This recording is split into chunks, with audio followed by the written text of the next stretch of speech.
Puji Tuhan, kita jumpa lagi dalam program Doa Pagi GPDI Budi Mulia. Mengucap syukur Tuhan berikan lagi kita kesehatan, kita dapat berdoa bersama dan membacakan firman Tuhan. Kita diberkati dengan kekuatan yang dari Tuhan. Mari kita awali dengan doa. Kami datang kepadamu Tuhan, mengucap syukur Tuhan baik bagi kami. Mohon Roh Kudus pimpin program doa pagi ini dari awal sampai selesai. Kami serahkan program ini ke dalam tangan Tuhan. Biar Tuhan berkati setiap mereka yang mengikuti program doa pagi ini. Kami mengucap syukur dan kami sudah berdoa di dalam nama Tuhan Yesus Kristus. Haleluya. Amin. Puji Tuhan, Bapak Ibu Saudara sekalian, saya akan bacakan ayat yang saya ambil dari Roma 12 ayat yang ke-9. Roma 12 ayat 9. Hendaklah kasih itu jangan pura-pura. Jauhilah yang jahat dan lakukanlah yang baik. Puji Tuhan Bapak Ibu Saudara sekalian, sukacita yang utama bagi Tuhan adalah melihat para pengikutnya melakukan kasihnya kepada yang lain dalam perbuatan hidupnya sehari-hari. Jika tidak demikian, maka walaupun seseorang sudah menunjukkan iman yang memindahkan gunung pun, tetapi kalau tanpa kasih, semuanya tidak berarti. Semuanya sia-sia. 1 Korintus pasal 13 ayat 1 sampai 3. Puji Tuhan, Rasul Petrus juga mencatat kasih. Dicatat di dalam 1 Petrus pasal 1 ayat 22. Karena kamu telah menyucikan dirimu oleh ketaatan kepada kebenaran, sehingga kamu dapat mengamalkan kasih persaudaraan yang tulus ikhlas. Hendaklah kamu bersungguh-sungguh saling mengasihi dengan segenap hati. Bukan pura-pura, tetapi kasih yang sungguh-sungguh. Haleluya. Di dalam Injil Yohanes pasal yang ke-13 ayat yang ke-34 dan 35 saya bacakan. Aku, Yesus, memberikan perintah baru kepadamu, supaya kamu saling mengasihi, sama seperti aku telah mengasihi kamu. Demikian pula kamu harus saling mengasihi. Ayat 35, dengan demikian semua orang akan tahu bahwa kamu adalah muridku, yaitu jikalau kamu saling mengasihi. Puji Tuhan saudara-saudara. Rasul Paulus menjelaskan tentang sifat-sifat kasih. Yang pertama dikatakan sifatnya jangan pura-pura.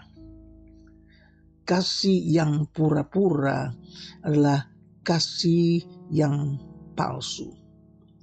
Saudara-saudara, yaitu kasih yang tidak pura-pura, berarti kasih itu murni dan kasih yang tidak munafik, yang dari Roh Kudus. Puji Tuhan. Nah, ada dua sifat kasih. Yang pertama, kasih batinia. Yang kedua, kasih lahiria. kasih batinia, yaitu kasih yang sejati, dan kasih yang lahiriah adalah kasih yang pura-pura. Kasih yang sejati beralaskan Roh Kudus, dan kasih yang pura-pura itu dari keinginan daging.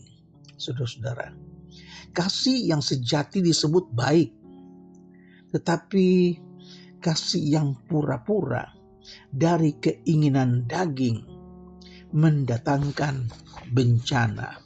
Saudara-saudara, menjauhi yang jahat, ayat yang ke-9 bagian B.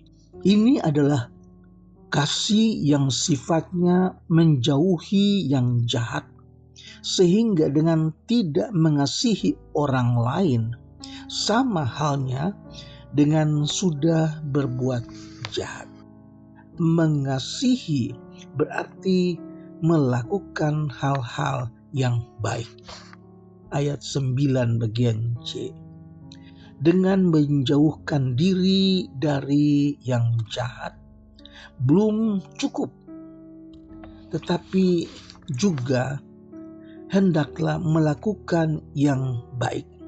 Jadi bukan hanya menjauhi yang jahat, tetapi melakukan yang baik, yaitu dengan berpaut kepada Allah yang menjadi sumber kebaikan, yang berarti membenci kejahatan dan mengasihi kebenaran.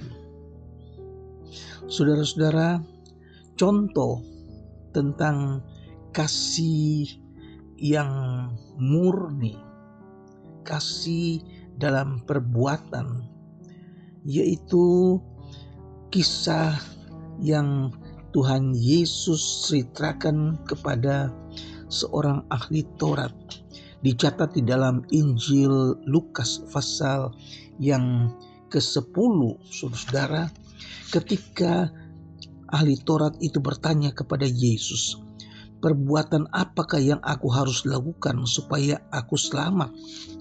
Yesus katakan, "Apa yang kamu baca di dalam hukum Taurat?" Orang itu katakan, "Kasihilah Tuhan Allahmu dengan segenap hatimu, dengan segenap jiwamu, dan dengan segenap akal budimu, dan kasihilah sesamamu manusia seperti dirimu sendiri." Tetapi untuk membenarkan diri, si ahli Taurat ini bertanya kepada Tuhan Yesus, "Tetapi sesama manusia itu siapa?" Kemudian Yesus katakan, "Ada seorang yang turun dari Yerusalem menuju Yerikho." Perjalanan yang sangat berisiko. Perjalanan dari Yerusalem ke Yerikho memakan waktu kurang lebih 5 jam. Melewati padang gurun, pegunungan, jalannya sepi, dan banyak lubang-lubang tempat persembunyian para penyamun, saudara. Ketika orang ini dalam perjalanan, ternyata benar dia dirampok habis-habisan. Tetapi bukan hanya dirampok, dia dipukuli dan akhirnya ditinggalin dalam keadaan setengah mati. Kemudian ada yang datang. Ternyata imam, seorang imam yang datang, dia melihat orang yang dalam keadaan sekarat ini. Dia hanya melewatinya dari seberang jalan. Kemudian tidak lama lagi ada lagi yang lewat. Ternyata yang lewat ini adalah orang Lewi. Orang Lewi ini pun hanya melihat dan dia menyeberang. Dia tinggalkan orang yang dalam keadaan sekarat ini. Tidak berbuat apa-apa.